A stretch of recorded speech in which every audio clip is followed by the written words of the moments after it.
नमस्कार। स्वागत है आप सभी का आपके अपने channel update GK for you पर। आज हम पढ़ने जा रहे हैं दिल्ली सल्तनत। दिल्ली सल्तनत के कई सारे ऐसे राज्य हैं, वंश हुए हैं जिन्होंने यहाँ पर दिल्ली पर राज किया है। तो यहाँ उनमें से हम आज गुलाम वंश को फोकस करेंगे। आज के डेट में गुलाम वंश पे जितने भी पिछले कई वर्षों में पूछे गए एग्ज़ाम में क्वेश्चन जो पूछे गए हैं उनका आज हम रिविज़न करेंगे। तो आज गुलाम वंश को फिनिश करते हैं। चलिए शुरू करते हैं। पहला क्वेश्चन है, गुलाम वंश का संस्थापक कौन था? ऑप्शन में है इल्तुतमिश, अलाउद्दीन खिलजी, बलबन या कुतुबुद्दीन ऐबक। तो गुलाम वंश के जो संस्थापक थे वो हैं कुतुबुद्दीन ऐबक, यानी कि डी आंसर हमारा सही हो जाएगा। दिल्ली सल्तनत पर जो गुलाम वंश के संस्थापक जिन्होंने की थी उनका नाम है कुतुबुद्दीन ऐबक, और उन्होंने कब की थी? 1206 से लेकर के 1290 तक इनका शासन, पूरा दिल्ली सल्तनत पे गुलाम वंश का शासन रहा है। इनमें से जो हैं कुतुबुद्दीन ऐबक ऐसे पहले सुल्तान हैं जिन्होंने यहाँ पर दिल्ली पर शासन किया है और गुलाम वंश की स्थापना की है। जबकि ये गुलाम वंश के नहीं थे, जबकि ये कुतुबुद्दीन ऐबक जो हैं ये तुर्क थे और इनके माता पिता जो हैं तुर्क के थे, अलग अलग वंशज के थे।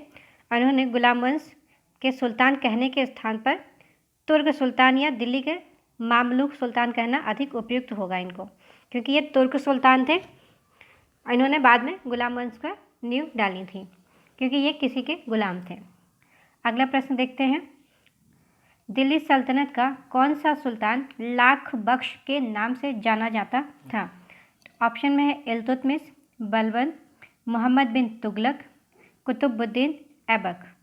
तो इनमें से जो सही आंसर होगा, लाख बख्श जो है किस नाम से जाने जाते हैं, किसको कहा जाता है लाख बख्श के नाम से? ऑप्शन हो जाएगा डी, कुतुबुद्दीन ऐबक। इनको जो है दूसरा नाम जो है लाख बख्श भी कहा जाता है, क्योंकि ये दान बहुत ज़्यादा देते थे, इसलिए दान देने की वजह से लाखों लोगों को इन्होंने दान दिया है, जिसकी वजह से जो है इनका नाम लाख बख्श पड़ा है या फरिश्ता रखा गया है, कहा जाता है। इन्होंने कई सारी चीज़ें बनवाई हैं, जैसे कि 2.5 दिन का झोपड़ा बनवाया है, कुव्वत उल इस्लाम इन्होंने किया है, बनवाया है, कई सारी चीज़ें इस तरह से बनवाई है। कुतुब मीनार का निर्माण भी इन्होंने शुरू किया था और इसको पूरा किया है इल्तुतमिश ने। तो अक्सर पूछा जाता है कुतुब मीनार किसने बनवाया था, तो ऑप्शन में दोनों आ सकते हैं। तो पूरा तो किया था इल्तुतमिश ने, बट जो बनवाया था उन्होंने वो थे, स्टार्टिंग जिन्होंने की थी वो कुतुबुद्दीन ऐबक थे। अगला प्रश्न देखते हैं, 2.5 दिन का झोपड़ा क्या है? अब ऑप्शन में अभी पिछले ही क्वेश्चन में मैंने आपको बताया कि 2.5 दिन का झोपड़ा इन्होंने बनवाया था, बट वो क्या था? मंदिर है, मस्जिद है, संत की झोपड़ी है या मीनार है? तो जो 2.5 दिन का झोपड़ा है वो एक मस्जिद है, देखिए मस्जिद का नाम है जिसका नाम रखा गया है 2.5 दिन का झोपड़ा। किसने बनवाया था? कुतुबुद्दीन ऐबक ने बनवाया था। नेक्स्ट प्रश्न है, निम्नलिखित में से किसने प्रसिद्ध कुतुब मीनार के निर्माण में योगदान नहीं दिया है? यहाँ पर कुछ शासक को ये नाम है जिनमें से ये पहचानना है कि किसने नहीं दिया है, किसने अपना योगदान बिल्कुल भी नहीं दिया है। ऑप्शन में है कुतुबुद्दीन ऐबक, इल्तुतमिश, गयासुद्दीन तुगलक या फिरोज शाह तुगलक। तो जिसने बिल्कुल भी इसमें अपना योगदान नहीं दिया है इसके निर्माण में, उनका नाम है गयासुद्दीन तुगलक। सही आंसर हमारा सही हो जाएगा। अब कुतुब मीनार का निर्माण जो स्टार्टिंग हुई थी उसको कुतुबुद्दीन ऐबक ने किया था, पूरा इसको इल्तुतमिश ने किया है, और फिरोज शाह ने इसकी 4थी मंजिल को बनवाया है, जो कि काफ़ी हानि पहुंच चुकी थी इसमें, तो उसकी मरम्मत करवाई है और उसके स्थान पर 2 मंजिला और भी निर्माण करवा दिया गया है। तो गयासुद्दीन तुगलक ने इसमें कोई भी योगदान नहीं दिया है। नेक्स्ट प्रश्न है, कुतुबुद्दीन ऐबक की राजधानी थी? ये सभी जानते हैं कि कुतुबुद्दीन ऐबक ने दिल्ली पर भी शासन किया है, तो यहाँ पर ऑप्शन होगा पहले इनकी राजधानी कहाँ पर थी? ऑप्शन में से है लाहौर, दिल्ली, अजमेर या लखनऊ थी। तो इनमें से जो सही आंसर हो जाएगा वो हो जाएगा लाहौर, यानी कि कुतुबुद्दीन ऐबक की जो राजधानी इन्होंने सबसे पहले बनाई थी वो थी लाहौर में। इनकी लाहौर से ही इनका शासन चलता था। नेक्स्ट प्रश्न देखते हैं, दिल्ली का वह प्रथम सुल्तान कौन था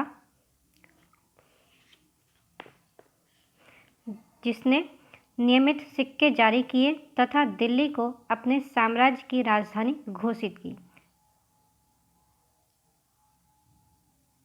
नेक्स्ट प्रश्न ये है, निम्नलिखित में से किसने दिल्ली को सल्तनत की राजधानी के रूप में स्थापित किया था?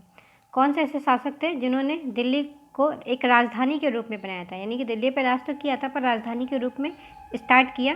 तो वो थे हमारे, इनमें से जो ऑप्शन है, कुतुबुद्दीन ऐबक, इल्तुतमिश, रजिया या मोइनुद्दीन गौरी। तो जो सही आंसर हो जाएगा वो हो जाएगा इल्तुतमिश, क्योंकि दिल्ली पर शासन तो किया लेकिन अपनी राजधानी के तौर पर नहीं किया। राजधानी के तौर पर इल्तुतमिश ने वहाँ पर राजधानी शिफ्ट की। पहले इनकी राजधानी कहाँ पे थी? लाहौर में थी।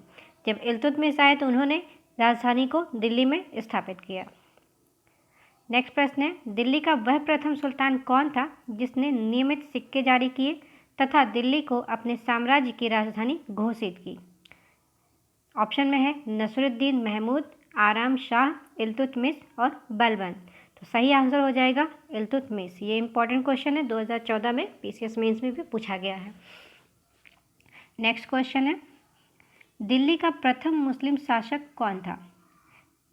ऑप्शन में है कुतुबुद्दीन ऐबक, इल्तुतमिश, रजिया और बलबन। तो इनमें से जो पहले शासक थे, जो मुस्लिम शासक थे, जिन्होंने इस पर शासन किया है वो हैं इल्तुतमिश, क्योंकि इन्होंने ही दिल्ली को अपनी राजधानी घोषित की थी, बनाया था। नेक्स्ट प्रश्न है, गुलाम का गुलाम किसे कहा जाता है, किसे कहा गया है? ऑप्शन में है मोहम्मद गौरी, इल्तुतमिश, बलबन और कुतुबुद्दीन ऐबक। तो यहाँ पर जो सही आंसर हो जाएगा इल्तुतमिश, यानी कि बी आंसर सही हो जाएगा। अब इनको गुलाम का गुलाम क्यों कहा गया है? क्योंकि कुतुबुद्दीन ऐबक जो है मोहम्मद गौरी के गुलाम थे और इनके गुलाम कुतुबुद्दीन ऐबक के गुलाम जो है इल्तुतमिश थे, इसलिए गुलाम का गुलाम इनको कहा गया है। और ये क्वेश्चन आपके 2016 पीसीएस में पूछे गए हैं। नेक्स्ट प्रश्न है, मंगोल आक्रमणकारी चंगेज खान भारत की उत्तर पश्चिम सीमा पर निम्न में से किसके काल में आए थे? यानी कि मंगोल के आक्रमणकारी चंगेज खान जो है भारत में आए थे, लेकिन किसके टाइम पर आए थे ये पूछा गया है, और भारत की उत्तर पश्चिमी सीमा पर ही आए थे ये। ऑप्शन में है अलाउद्दीन खिलजी, इल्तुतमिश, बलबन या ऐबक, यानी कि कुतुबुद्दीन ऐबक। तो यहाँ पर सही आंसर हो जाएगा इल्तुतमिश, यानी कि इल्तुतमिश के ही शासनकाल में जो है ये भारत पर आक्रमण के लिए आए थे। और कब आए थे? 1224 ईस्वी में आए थे। 1224 में ये भारत पर आक्रमण करने के लिए आए थे। नेक्स्ट प्रश्न है, चंगेज खान के अधीन मंगोलों ने भारत पर आक्रमण किया, कब किया, किसके शासन काल में किया? तो ऑप्शन है बलबन के शासनकाल में, फिरोज शाह तुगलक के शासनकाल में, मोहम्मद बिन तुगलक के शासनकाल में या इल्तुतमिश के शासनकाल में। तो जो सही आंसर हो जाएगा इल्तुतमिश के शासनकाल में जो है इन्होंने आक्रमण किया था। मंगोलों के ने जो है किसके अधीन रहकर? Genghis Khan. चंगेज खान एक मंगोल था, वहाँ से आया था, तो इन्हीं के अधीन मतलब इन्हीं के अंडर में कुछ लोगों ने, मंगोलों ने जो है भारत पर आक्रमण किया था और टाइम था 1224 का टाइम था। नेक्स्ट प्रश्न है, चंगेज खान का मूल नाम क्या था? पूरा नाम इनका क्या था ये पूछा गया है। ऑप्शन में है खासुल खान, तेमुचिन, एसुगई या ओगरी। तो यहाँ पर जो सही आंसर हो जाएगा बी, तेमुचिन, यानी कि चंगेज खान का जो मूल नाम है, पूरा नाम है, ये है आपका तेमुचिन। और ये क्वेश्चन पूछा गया है 2015 के प्री पीसीएस में। इम्पॉर्टेंट है, चंगेज खान का दूसरा नाम तेमुचिन के नाम से भी इनको जाना जाता है। क्यों? क्योंकि इनका प्रारंभिक नाम या वास्तविक नाम तेमुचिन ही था, इन्होंने बाद में अपना नाम जो है चंगेज खान रखा था। अगला प्रश्न है, इल्तुतमिश ने बिहार में अपना प्रथम सूबेदार नियुक्त किया था, कब, किसको किया था ये पूछा गया है। ऑप्शन है एवाज, नसीरुद्दीन महमूद, अली मर्दान और मलिक जानी। तो इनमें से जो सही आंसर हो जाएगा कि इल्तुतमिश ने किसको अपना पहला सूबेदार बिहार में नियुक्त किया था। तो ऑप्शन में से सही आंसर हो जाएगा मलिक जानी।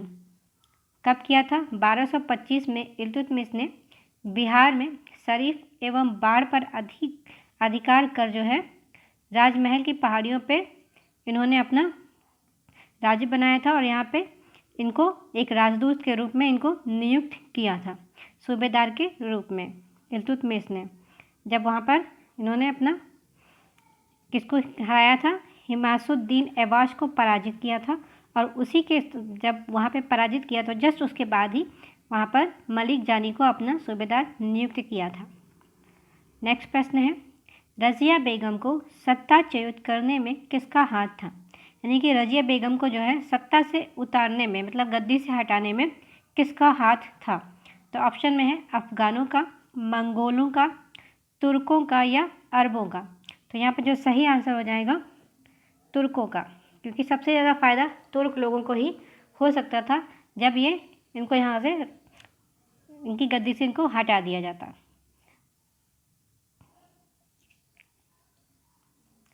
नेक्स्ट प्रश्न देखते हैं, दिल्ली के सुल्तान बलबन का पूरा नाम क्या है? तो ऑप्शन में से है जलालुद्दीन, इल्तुतमिश, गयासुद्दीन या कुतुबुद्दीन। बलबन के नाम से हम सभी जानते हैं कि इस नाम से एक राजा रहा है जिसने कौन सी नीति अपनाई थी, रक्त और लौह की नीति अपनाई थी। तो इनका पूरा नाम पूछा गया है, जिनमें से जो सही आंसर हो जाएगा सी, गयासुद्दीन तुगलक। गयासुद्दीन बलबन इनका पूरा नाम होगा। गयासुद्दीन बलबन इनके पूरा नाम है और इन्होंने 1266 में से 1287 ईस्वी तक सुल्तान के रूप में सल्तनत की बागडोर संभाली थी। कब से? 1266 से 1287 तक ये जो है दिल्ली की सल्तनत पर राज किया है। इसी के साथ नेक्स्ट प्रश्न देखते हैं, दिल्ली के किस सुल्तान के विषय में कहा गया है कि उसने रक्त और लौह की नीति अपनाई थी? अब देखिए, अभी जैसे मैंने पिछले क्वेश्चन बताया वही चीज़ सेम ऑप्शन यहाँ पर आ गया कि लौह और रक्त की नीति किसने अपनाई थी। तो ऑप्शन में है इल्तुतमिश, बलबन, जलालुद्दीन फिरोज खिलजी या फिरोज शाह तुगलक। तो यहाँ पर जो सही आंसर हो जाएगा बी, इनका पूरा नाम गयासुद्दीन बलबन है, याद रखिएगा। अगला प्रश्न है, अपनी शक्ति को समेकित करने के बाद बलबन ने भव्य उपाधि धारण की थी। तो ऑप्शन में है तूती ए हिंद, कैसरे हिंद, जिले इलाही, दीन ए इलाही। तो इनमें से कौन सा ऑप्शन सही होगा कि इन्होंने कौन सी उपाधि धारण की थी जब अपनी शक्ति को समेकित यानी कि समेत इकट्ठा कर लिया था, यानी कि हर जगह से अपने आप को जिन्होंने ऊपर पहुंचा लिया था, तो इन्होंने कौन सी पदवी धारण की? तो ऑप्शन में से जो सही हो जाएगा सी, आंसर सही हो जाएगा। इन्होंने जो है जिले इलाही की पद धारण किया था।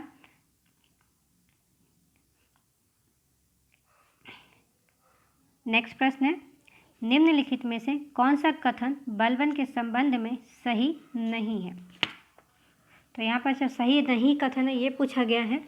तो ऑप्शन में से एक देखते हैं, उसने नियामत ए खुदाई सिद्धांत का प्रतिपादन किया, उसने इक्तादारी व्यवस्था का प्रारंभ किया, फिर सी है उसने तुर्क ए चहलगानी का प्रभाव समाप्त किया, उसने बंगाल के विरोध का दमन किया।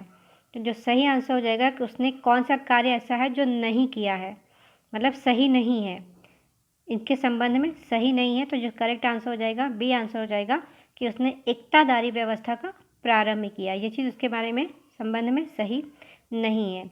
और एक त्यौहार होता है नवरोज़, जिसको किसने शुरू किया था? बलबन ने ही शुरू किया था। नवरोज़ नाम से त्यौहार, ये भी पूछा गया क्वेश्चन है, इम्पॉर्टेंट है। नेक्स्ट प्रश्न है, निम्नलिखित सुल्तानों में से किसने गढ़ मुक्तेश्वर की मस्जिद की दीवारों पर अपने शिलालेख में स्वयं को खलीफा का सहायक बताया है? ऑप्शन है बलबन, कैकूबाद, जलालुद्दीन खिलजी, उपयुक्त में से कोई नहीं। तो इनमें से कौन है जो सही है कि खुद को उन्होंने स्वयं को जो है ईश्वर का खलीफा बताया है? तो ऑप्शन में से सही आंसर हो जाएगा बलबन, ए आंसर आपका करेक्ट हो जाएगा। बलबन ने गढ़ मुक्तेश्वर के मंदिर पर दीवारों पर जो लेख लिखवाया है उसमें स्वयं को खलीफा का सहायक बताया है। खलीफा यानी ईश्वर का सहायक बताया है खुद को।